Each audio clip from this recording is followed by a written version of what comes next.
Goeiemôre vriende en baie welkom by ons oordenkings op hierdie pragtige Saterdagoggend. Ja, yskoud by ons -1, die aanvoelbare temperatuur, maar dit is 'n mooi dag. Son begin so oor die berge wil kom. Dit is ons bazaar vandag, so ek wil bid of vra dat julle almal dit kom bywoon. As jy nie kan nie, bid vir ons dat die Here ons sal seën. Ja, groot opgewondenheid en weening vanoggend. Julle en dan hierdie vers. Wend julle tot my en word verlos. Almal van die uithoeke van die aarde, want ek is God en daar is geen ander nie. Vriende, hier kom 'n uitnodiging.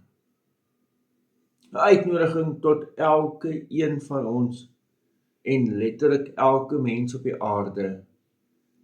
Wend julle tot my. Nee, dit kom van die Here af. En dis 'n liefdesuitnodiging en word verlos. Hoe ernstig God hieroor is, het hy gewys toe die Here Jesus Christus aarde toe gekom het.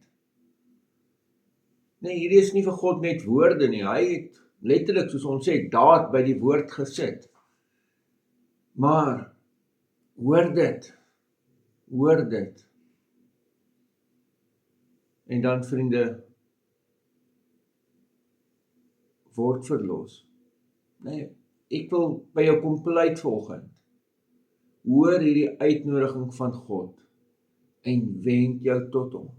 Al het jy weggeraak, al het jy dalk bietjie afgedwaal.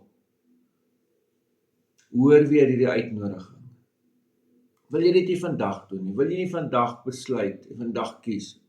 Maar ek wend my vandag tot die Here nie. Amen. Here almagtige God, ja, dankie vir hierdie teks ook. En ek wil pleit, Here, dat U deur die Gees in elke mens se hart sal werk wat hierna luister.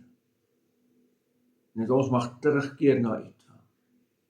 In die naam van ons Here Jesus Christus. Amen.